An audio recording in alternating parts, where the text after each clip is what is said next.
मेरा नाम आलिया है। मेरी उम्र 20 साल है। मैं उत्तर प्रदेश के एक छोटे से गांव से हूँ, जहाँ लड़कियों की शादी बहुत कम उम्र में कर दी जाती है। शादी को लेकर मेरे मन में हमेशा एक डर बना रहता था, क्योंकि मैंने ससुराल के बारे में बहुत सारी अफवाहें सुन रखी थी। कहते थे कि ससुराल में सास बहू को जीने नहीं देती और ननंद तो अपनी भाभीियों को कुछ देख ही नहीं सकती। ननंद अपनी भाभी का जीना हराम कर देती हैं। कई बार तो मैंने यह भी सुना था कि दहेज के लालच में ससुराल वाले बहू को उसके मायके वापस भेज देते हैं। बचपन से लेकर आज तक मैंने यही सुना था कि ससुराल एक खतरनाक जगह होती है, जहाँ फूंक फूंक कर कदम रखना पड़ता है। लेकिन अपने ससुराल आकर मुझे यह समझ आ गया कि दुनिया में सभी लोग एक जैसे नहीं होते। मेरे ससुराल वाले तो बहुत अच्छे इंसान थे।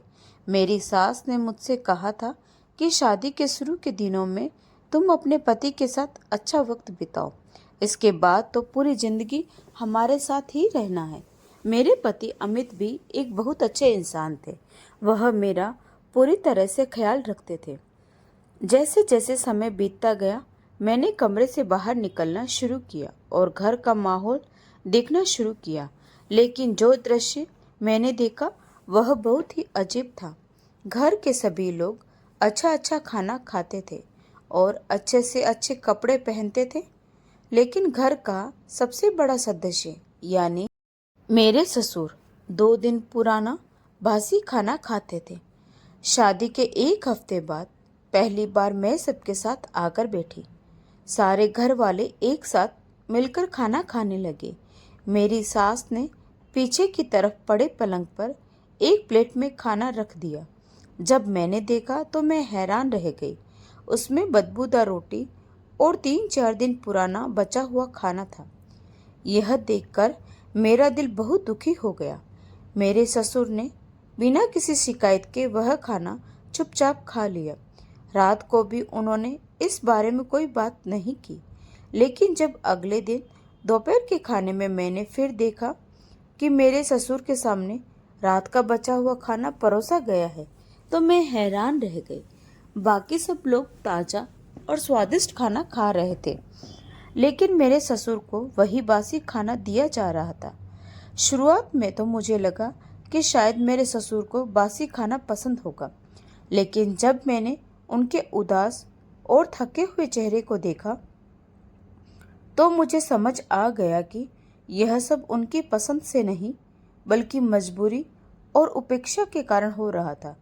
यह देखकर मेरे मन में उनके लिए गहरा सम्मान और एक अजीब सा दर्द पैदा हो गया। मैंने देखा कि वह तो बहुत मजबूर है और मुश्किल से यह खाना खा रहे हैं।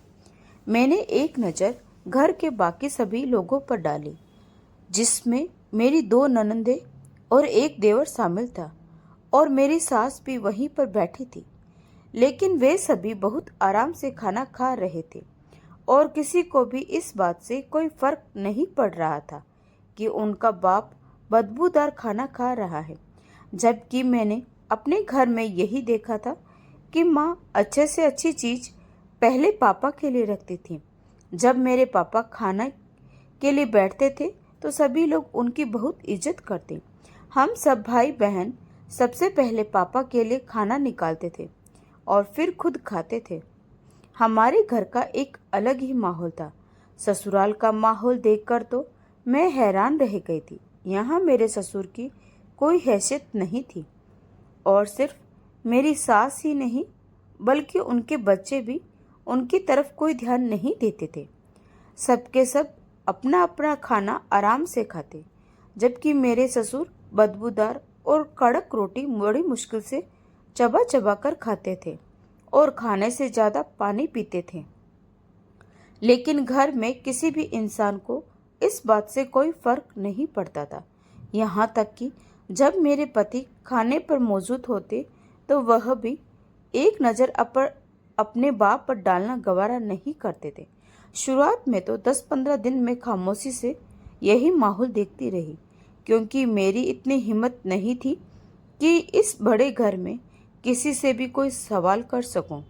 लेकिन कुछ दिनों बाद जब मैं घर के माहौल में पूरी तरह घुल मिल गई और सब लोगों से मेरी बातचीत अच्छी होने लगी, तो मैंने अपने पति अमित से इस बारे में बात की। क्या यह कोई तरीका है कि आपके पिताजी इतना ज़्यादा बदबूदार खाना खाए और आप उनके सामने बैठकर ताज़ा और गरम गरम खाना खाएं? यह सुनकर नरम दिल अमित अचानक ही गुस्से में आ गए और मुझे डांटने लगे। तुम इस घर के मामलों में टांग मत अड़ाओ और बेहतर यही है कि तुम मेरे माँ बाप के मामलों में न बोलो। अगर तुम्हें इस घर में कोई परेशानी है तो तुम मुझसे बात कर सकती हो, लेकिन मेरे माता पिता के बारे में तुम्हें कोई फिक्र करने की ज़रूरत नहीं है। यह हमारे घर का मामला है। अमित की यह बात सुनकर मेरी आंखों में आंसू आ गए।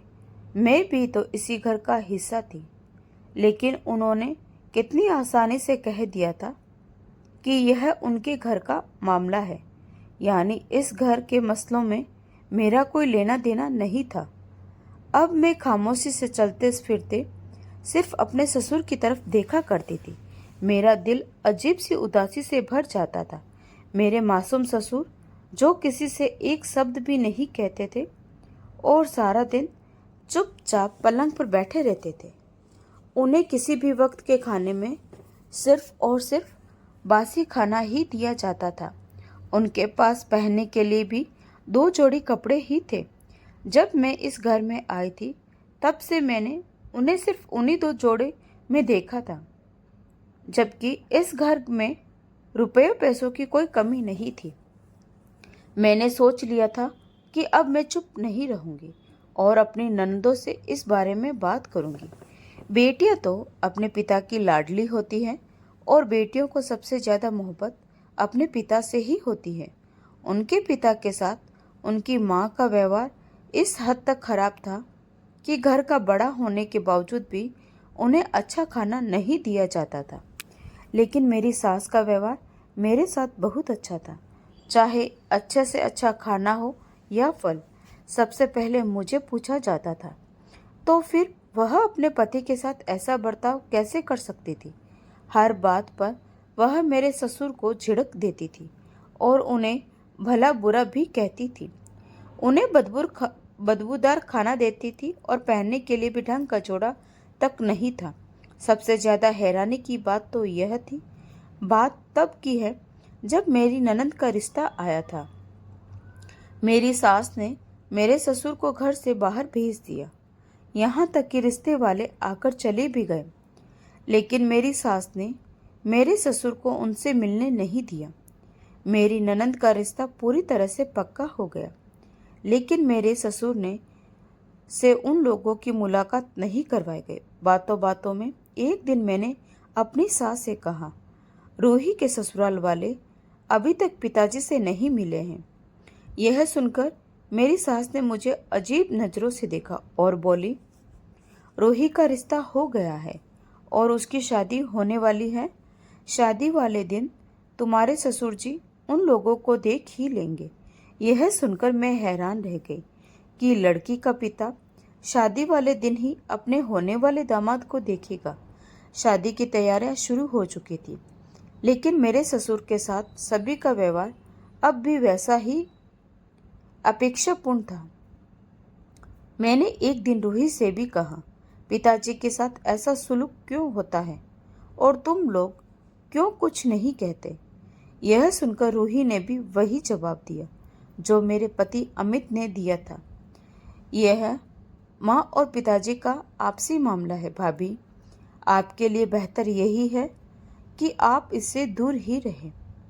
अगर माँ को पता चला कि आप इस मामले में दखल दे रही हैं, तो हो सकता है कि उनका रवैया आपके प्रति भी खराब हो जाए। रूही की बात सुनकर मैं बिल्कुल चुप हो गई। रूही सच ही कह रही थी। अगर माँ मुझे भी अपना दुश्मन मान लेती तो हो सकता था कि वह मेरे साथ भी वैसा ही व्यवहार करती जैसा वह ससुर के साथ कर रही थी। जब वह अपने पति को नहीं छोड़ती तो फिर मैं तो उनकी बहू ही थी। दोपहर के खाने के बाद मेरी सास को अचानक बाजार जाना पड़ा। रूही की शादी की तैयारियों के कारण माँ हर रोज़ बाजार के चक्कर काट रही थी। जब मैंने देखा कि घर में केवल मैं और ससुर जी ही हैं, तो मैंने चुपचाप सारा बचा हुआ खराब खाना छत पर डाल दिया ताकि बदबूदार खाना न बचे और ससुर जी को खराब खाना न खाना पड़े। लेकिन मुझे नहीं पता था कि यह मेरी सबसे बड़ी गलती साबित होगी और इसका खामियाजा मेरे ससुर जी को ही भुगतना पड़ेगा। बचा हुआ खाना छत पर डालने के बाद मेरा दिल हल्का हो गया। मैंने सारे बर्तन धोकर किचन में रख दिए और रसोई भी अच्छी तरह से साफ कर दी थी। फिर मैं रात के खाने की तैयारी में लग गई थी। मेरी सास रूही और मेरी छोटी ननद बाजार गई हुई थी। मैंने उनके आने से पहले ही रात का खाना भी बना लिया और घर को साफ सुथरा कर दिया। मुझे पूरा यकीन था कि आज ससुर जी को वही खाना मिलेगा जो घर के सभी लोगों के लिए तैयार किया गया है, क्योंकि अब खराब खाना देने के लिए कुछ बचा ही नहीं था। लेकिन रात को खाने के वक्त मेरी आंखें हैरानी से फैल गई जब मैंने देखा कि मेरी सास ससुर जी को अलग से खाने के लिए कुछ दे रही थी। ससुर जी के साथ ऐसा व्यवहार देखकर मेरा गला भर आया। मुझे एक निवाला भी गले से नीचे नहीं उतरा और मैं चुपचाप उठकर अपने कमरे में चली गई। मेरे पति अमित ने मेरे चेहरे की उदासी महसूस कर ली थी कि मैंने खाना नहीं खाया, लेकिन वह सबके सामने चुप रहे। जब मैं कमरे में सारे काम खत्म करके आई तो वह मुझे अपने पास बुलाकर पूछने लगे कि मैंने खाना क्यों नहीं खाया। मुझे अपने पति पर बहुत ज़्यादा गुस्सा आ रहा था। वह कैसे अपने पिता के साथ ऐसा होते हुए बर्दाश्त कर सकते थे। अचानक ही मेरी आंखों से आंसू बहने लगे। मैंने अपने पति से कहा, मुझे डर लगता है कि कहीं मेरा बेटा भी कल को आपके जैसा न हो जाए, जो आपको एक एक निवाले के लिए तरसाएं। यह सुनकर अमित हक्का बक्का रह गए। उन्होंने कहा, तुम्हारा दिमाग तो ठीक है, यह किस तरह की बातें कर रही हो? मेरी औलाद मेरे साथ ऐसा क्यों करेगी? मैंने अमित की तरफ देखा और रोते हुए कहा, जब आप अपने पिता के साथ ऐसा होते हुए बर्दाश्त कर सकते हैं और उन पर हो रहे सारे जुल्म देखकर भी अपनी आंखें बंद कर सकते हैं, तो आपकी औलाद आपके साथ ऐसा क्यों नहीं कर सकती? यह सुनकर अमित ने कहा, तुम्हारे लिए यही बेहतर है कि तुम खामोशी से सो जाओ। जब किसी चीज़ के बारे में पता ना हो तो उसके बारे में बात नहीं करनी चाहिए। अमित अपनी बात पूरी करके सोने के लिए लेट गए, लेकिन मेरे दिल में तो जैसे आग लगी थी। मुझे यह सोचकर घबराहट हो रही थी कि अगर भगवान ने हमसे इसका हिसाब लिया तो हम क्या जवाब देंगे, और अगर मेरी औलाद भी अमित के साथ यही करेगी तो तब अमित क्या करेंगे? क्योंकि कर्मों का फल तो इसी दुनिया में मिल जाता है और जो कुछ हम बोएंगे वही काटेंगे। मैंने सारी रात करवटें बदल बदल कर ही बिता दी। मुझे सुकून नहीं आ रहा था। जब से मैंने रात के खाने पर यह मंजर देखा था, मेरे सामने मेरे ससुर को प्लेट में 2 कच्ची सब्जी और कच्चा आटा डालकर दिया गया था। मेरी तो जान ही निकल गई थी। साथ साथ वह मेरे ससुर को बहुत ज़्यादा भला बुरा भी कह रही थी और बाकी सब बच्चे आराम से अपना अपना खाना खाने में ऐसे व्यस्त थे जैसे घर में कुछ हुआ ही न हो। साथ ही वह अपने पति को यह भी कह रही थी कि तुम्हें ताज़ा खाने का बहुत शौक है, तो यह लो, बिल्कुल ताज़ा ताज़ा खाना खाओ। तुमने जानबूझकर बदबूदार खाना छत पर डाला, अब तुम्हें इसी से पेट भरना पड़ेगा। मेरे ससुर इस वक्त बेबस थे। खाना उन्होंने नहीं बल्कि मैंने छत पर डाला था और अब इस बात की सज़ा उन्हें भुगतनी पड़ रही थी। मुझमें इतनी हिम्मत नहीं थी कि मैं अपनी सास को इस वक्त यह बात बताती कि यह बदबूदार खाना मैंने ही छत पर डाला है।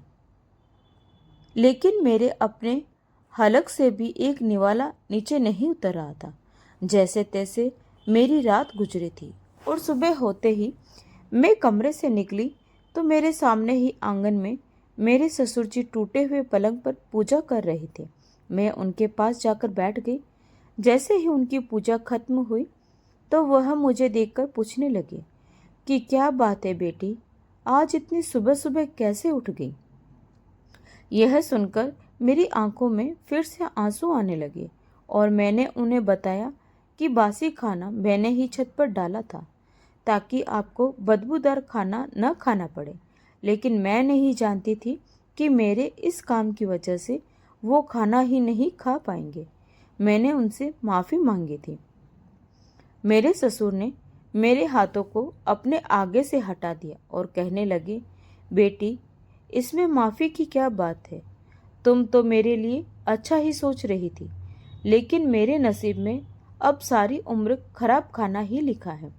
आज मुझे इस बात पर भी बहुत ज़्यादा हैरत हो रही थी कि इतनी ठंड के मौसम में मेरे ससुर खुले आसमान के नीचे पलंग पर क्यों सो रहे थे, जबकि मेरी सास अपने कमरे में आराम से सो रही थी।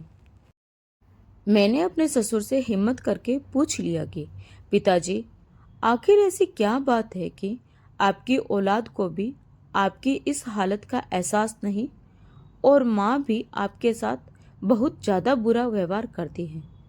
घर में सब ताज़ा खाना खाते हैं, लेकिन आपको 2 दिन पुराना सड़ा हुआ खाना ही क्यों दिया जाता है। ससुर जी मेरी बात सुनकर हल्के से मुस्कुराए और कहने लगे कि मुझे खुशी है कि मेरी बहू को मेरा इतना ज़्यादा ख्याल है, लेकिन तुम्हारी सास मेरे साथ बुरा व्यवहार नहीं करती, ना ही मेरे बच्चे बुरे हैं, बल्कि मैं वही सब कुछ भुगत रहा हूँ जो मैंने बोया है। अपने ससुर की बात सुनकर मैं हैरान रह गई कि इतना सब कुछ हो जाने के बाद भी उन्हें अपनी पत्नी और बच्चों से कोई शिकायत नहीं थी, जबकि उनकी हालत देखकर तो मेरा अपना दिल जलता था। ठंड बहुत ज़्यादा हो रही थी और अभी तक कोई अपने कमरे से नहीं निकला था। मैंने शॉल लपेटे अपने ससुर के पास ही बैठी थी जब वह आहिस्ता आहिस्ता मुझे सब कुछ बताने लगे, जिससे जानकर मेरे रोंगटे खड़े हो गए।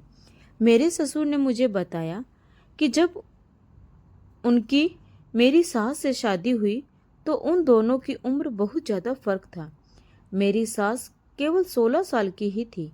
अब मुझे पूछने वाला कोई नहीं था। हम दोनों का तलाक हो चुका था, लेकिन इसके बावजूद भी अमित की माँ इसी घर में थी। वह पहले इसके लिए मजबूर थी और इस घर में रहती थी, और अब यह मेरी मजबूरी बन चुकी थी कि मैं उसे इस घर से जाने नहीं दे सकता था, क्योंकि अगर वह चली जाती तो मैं अकेला रह जाता और इस बड़े से घर में अकेला क्या करता। मेरी तो उम्र भी बहुत हो चुकी थी।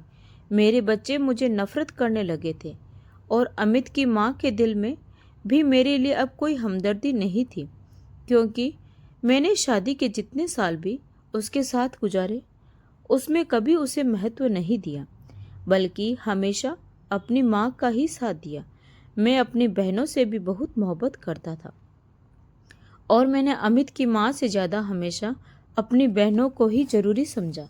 मैं अपनी बहनों को पैसा नहीं दे पाया तो वो सब के सब मुझे छोड़कर चली गई। उसी वक्त मुझे एहसास हुआ कि पति पत्नी एक दूसरे के लिए कितनी ज़रूरी है। अगर मैं अपनी पत्नी को उसका सही हक दे देता, उसकी वह हकदार थी, तो मैं भी आज अपने मुकाम पर होता।